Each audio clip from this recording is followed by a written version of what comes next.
الحمد لله نحمده ونستعينه ونستغفره ونعوذ بالله من شرور أنفسنا وسيئات أعمالنا. من يهده الله فلا مضل له ومن يضلل فلا هادي له. أشهد أن لا إله إلا الله وحده لا شريك له، وأشهد أن محمدا عبده ورسوله لا نبي بعده. اللهم صل وسلم على سيدنا محمد بن عبد الله وعلى آله وصحبه ومن تبعه ووالاه.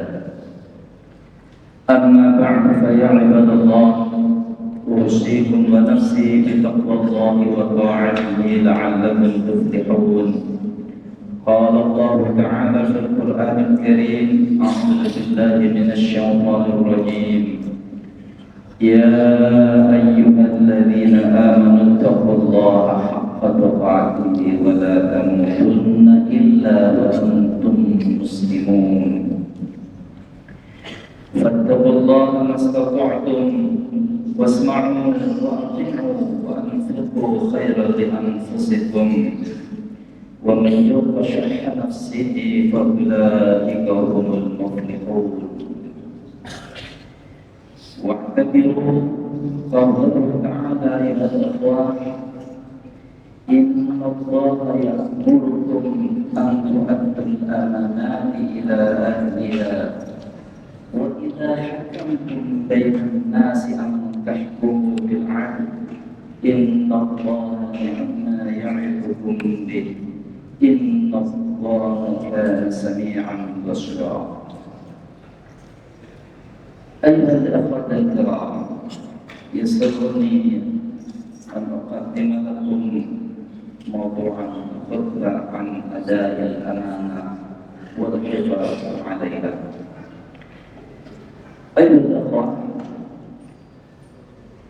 إن الأمانة من الأمور التي أمرها الله تعالى بأدائها إلى أهلها، وقد عرضها الله من قبل على السماوات والأرض والجبال، فأبين أن يحملنها وأشفقن منها لعظمها وخطورها، ولكن الإنسان قبل أن يحملها وكان جهولا.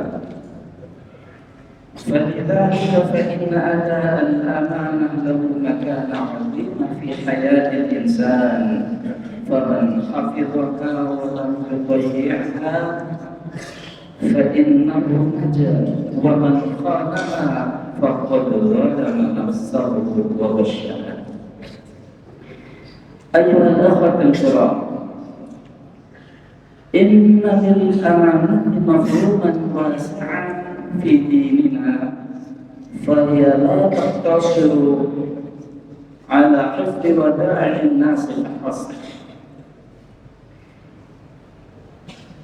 بل هي كل ما تبنى عليه العبد من الحقوق، سواء كانت هذه الحقوق لله تعالى أم للعباد، وسواء كانت فعلية أم قولية أم اعتقادية.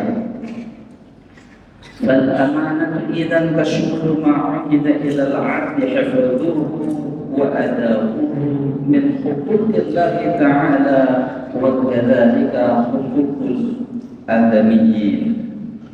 ومن حقوق الآدميين ما يتعلق بالوظائف الاجتماعية والحكومية، مثل منصب الرئيس ونائبه، ومناصب وزارية وغيرها، كما هو المعروف في أمور الرئاسة. أيها الأخوة الكرام، إن للأمانة شأنا عظيما في ديننا، فلا يكون المؤمن مؤمنا حقا إلا إذا كان أمينا. فقال رسول الله صلى الله عليه وسلم لا إيمان لمن لا أمانة له ولا دين لمن لا عهد له أخرجه ومن صور الأمانة كما قال ابن مسعود رضي الله عنه الأمانة أداء الصلاة وإيتاء الزكاة وصوم رمضان وحج البيت وصدق الحديث وقضاء الدين والعدل في المكيال والميزان وأشد من هذا كله الوداع. وقال عبد الله بن عمرو العاص رضي الله عنه أول ما خلق الله من الإنسان فرج وقال هذه أمانة استودعتكها فالفرج أمانة والأذن أمانة والعين أمانة واليد أمانة والرجل أمانة ولا إيمان لمن لا أمانة له. أيها الإخوة ومعنى أداء الأمانة إلى أهلها هو توصيلها إلى أصحابها كما هي من غير بخس أو تخفيف أو تحريف أو غير ذلك كما نص التفسير البسيط. وقال الكفوي الأمانة كل ما فرض الله على العباد كالصلاة والزكاة والصيام وأداء الدين وأوكد الوداع وأوكد الوداع كتم الأسرار. وقال الإمام الرازي في تفسيره إن معاملة الإنسان إما أن تكون مع ربه أو مع سائر العباد أو مع نفسه ولا بد من رعاية الأمانة في جميع هذه الأقسام الثلاثة. فدل على ذلك أيها الأخوة أن الأمانة أوسع مما نظن من قصرها على وداع الناس. فمن فرط في صلاته فهو خائن للأمانة ومن فرط في صوم رمضان فهو خائن للأمانة ومن طفف في المكيال والميزان أو غش في بيعه وشرائه فقد خان الأمانة. وكذلك من فرط أمانة الرئاسة والحكومة فقد خان أمانة الناس جميعا. أيها الأخوة الكرام إن لأداء الأمانة في ديننا مكانة شريفة ونبيلة فمن أداها فهو فضيل وشريف ونبيل ومن ضيعها ولم يصنها وأداها كما اؤتمن عليها فهو مفرط بظلمه لنفسه ومبالغ في الجهل. وحفظ الأمانة ورعايتها أيها الأخوة من صفات المؤمنين الصادقين. فقد قال الله تعالى بعد ذكر عدد من صفات المؤمنين الوارثين للفردوس الأعلى والذين هم لأماناتهم وعهدهم راعون.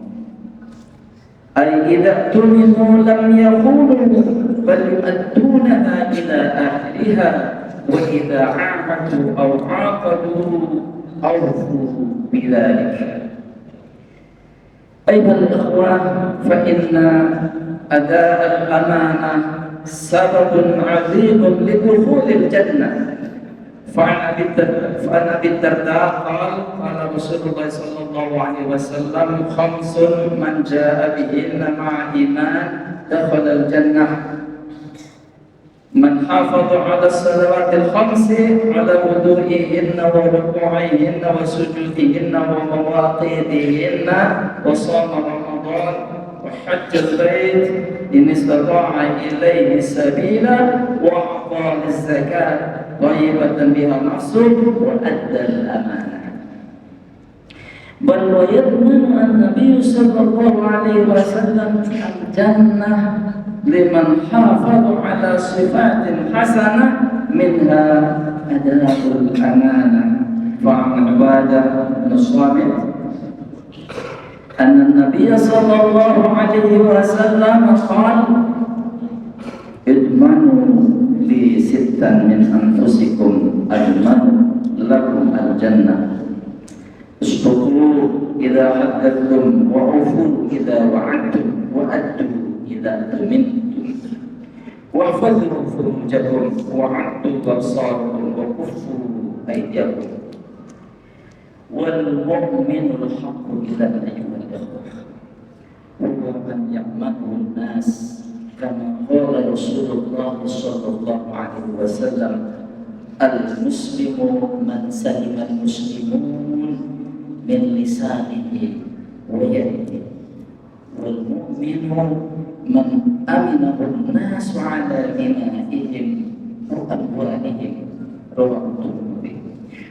وتضييع الأمانة وخيانتها على العكس من علامة النفاق. فعن أبي هريرة رضي الله عنه عن النبي صلى الله عليه وسلم قال آية المنافق ثلاث إذا حدث كذب وإذا وعد أخلف وإذا اؤتمن خان. متفق عليه. أيها الإخوة الكرام، ومن الأشياء التي شاعت وقوعا في عصرنا أن الناس يكثرون في تضييع الأمانة، وأن تضييعها من علامات قرب قيام الساعة. فجاء في الحديث عن أبي هريرة قال بينما النبي صلى الله عليه وسلم في مجلس يحدث القوم جاءه أعرابي فقال متى الساعة؟ فمضى رسول الله صلى الله عليه وسلم يحدث فقال بعض الناس سمع ما قال فكره ما قال، وقال بعضهم بل لم يسمع، حتى إذا قضى حديثه قال أين الله؟ أين أرى السائل عن الساعة؟ قال أنا يا رسول الله. قال فإذا ضيعت الأمانة فانتظر الساعة. قال كيف إذاعتها يا رسول الله؟ قال إذا وسد الأمر إلى غير أهله فانتظر الساعة. البخاري. فالله في الأمانة يا مدرسين، يا طلاب الجامعة، يا موظفين، عليكم أن تحافظوا عليها وأدائها إلى أصحابها، وعلينا أن نحذر من خيانتها أو التفريط فيها، فإن عاقبة ذلك وخيمة وخطيرة. بارك الله لي ولكم في القرآن العظيم ونفعني وإياكم بما فيه من الآيات والذكر الحكيم. أقول قولي هذا وأستغفر الله لي ولكم فاستغفروه إنه هو الغفور الرحيم.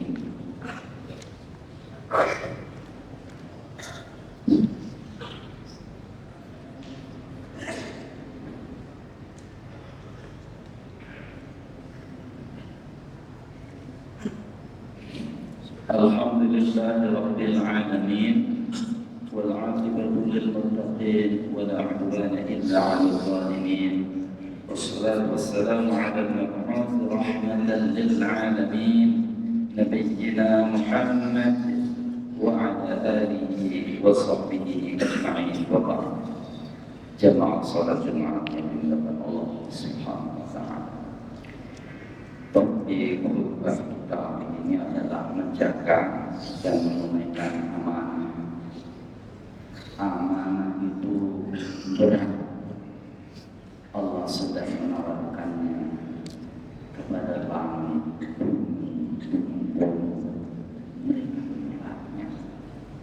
Tapi kemudian manusia mempertaruhkan jiwa raganya untuk menerima amanat itu, meskipun ia terkadang berpotensi untuk berbuat jahat dan berbuat buruk. Seperti disampaikan pada khutbah pertama, seringkali kita memahami amanah sebatas titipan atau kepercayaan yang lain. Padahal Islam menegaskan bahwa amanah adalah semua tugas mulia atau hak-hak yang harus kita tunaikan kepada Allah Subhanahu wa Ta'ala dan kepada sesama manusia. Hukukul adamiyyin. Menurut Ibnu Mas'ud, ibadah sholat itu amanah, puasa amanah, zakat amanah, haji adalah amanah. Begitu pula berkata jujur, membayar hutang, tidak mengurangi timbangan dan takaran, semuanya adalah amanah. Abdullah bin Amr bin As juga menegaskan bahwa anggota tubuh yang vital bagi manusia adalah amanah. Mata kita amanah, tangan kita amanah, telinga kita amanah, kita juga semuanya amanah.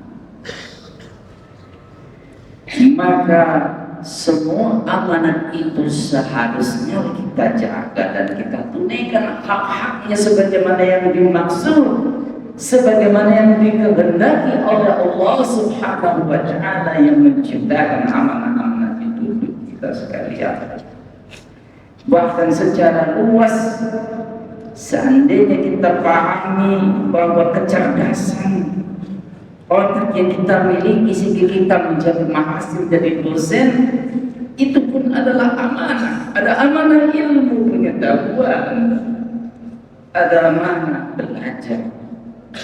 Bahkan tampan rupawan kita serta kecakapan hidup yang kita kuasai hari ini pun sesungguhnya adalah amanah dari Allah Subhanahu wa Ta'ala. Karena itu Allah Subhanahu wa Ta'ala berfirman surah An-Nisa ayat 58, Inna Allah ya'murukum an tu'addul amanati ila ahliha al-ayat. Sesungguhnya Allah Subhanahu wa Ta'ala menyuruh kamu semua untuk menunaikan amanat-amanat kepada yang berhak menerimanya. Dalam lanjutan ayat tersebut, dan menyuruh kamu berlaku adil apabila menetapkan hukum di antara manusia. Sungguh Allah memberi pengajaran yang sebaiknya kepadamu. Sungguh Allah Maha mendengar, Maha melihat. Jemaah sekalian yang dimuliakan oleh Allah, ketika menafsirkan An-Nisa 58, Imam Al-Razi menjelaskan 3 amanat yang harus dijaga dan ditunaikan dengan sebaik-baiknya. Yang pertama adalah amanat kepada Allah, kedua amanat kepada sesama manusia, dan yang ketiga adalah amanat kepada diri kita sendiri. Amanah kepada Allah disebutkan oleh Imam Al-Razi adalah fi'lul ma'murat wa tarkul manhiyat, melaksanakan semua yang diperintahkan oleh Allah dan meninggalkan semua yang dilarang olehnya. Hal ini kita manifestasikan dalam ajaran ibadah Allah.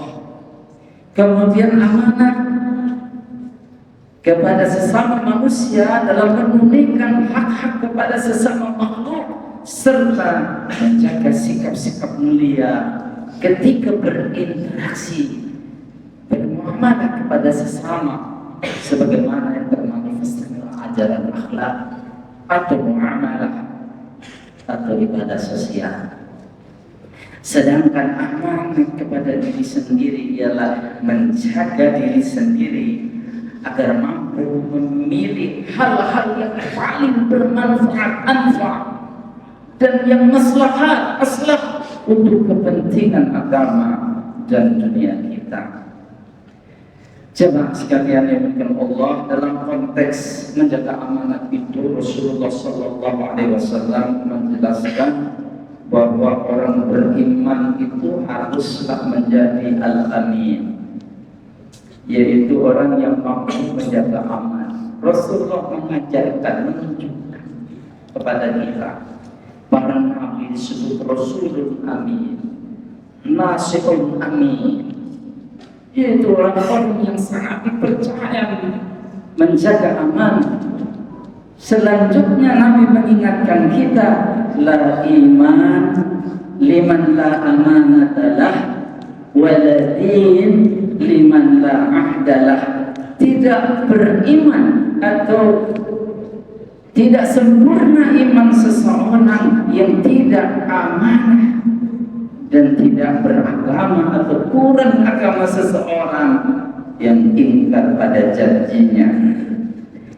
Kita sebagai muslim baru dianggap sebagai mukmin sejati saat kita mampu melaksanakan amanah dan menjaganya dengan sebaiknya, termasuk amanah kepemimpinan nasional yang belum lama ini berganti, amanah untuk menegakkan keadilan dan mewujudkan kemakmuran bagi seluruh rakyat Indonesia. Sayang sekali memang fenomena akhir zaman yang juga disebutkan dalam satu riwayat hadis, banyak orang senang ketika menerima amanat, diberi amanat dari pihak lain, tetapi ia enggan melaksanakannya dengan sebaik-baiknya. Mereka itulah termasuk golongan orang munafik yang disebutkan oleh Nabi Muhammad SAW memiliki 3 sifat atau karakter busuk. Pertama, bila ia berkata akan berdusta, bila ia berjanji akan ingkar pada janjinya, dan bila dipercaya oleh orang lain dia akan berkhianat. Ketika ditanya tentang tanda hari kiamat, Nabi Muhammad SAW menjawab, "Fa'idza duyya'atil amanah fantaziris sa'ah." Apabila amanat telah disia-siakan, maka tunggulah kehancuran itu, kiamat itu. Kapan amanat disia-siakan oleh Rasul? Nabi menegaskan, "Idza ussidal amru ila ghairi ahli fantaziris sa'ah." Ketika urusan penting diserahkan kepada orang yang tidak menguasainya, yang tidak ahli, tidak profesional, diberikan urusan penting, bahkan orang yang berpotensi menjadi pengkhianat, maka tunggulah saat-saat kehancuran itu.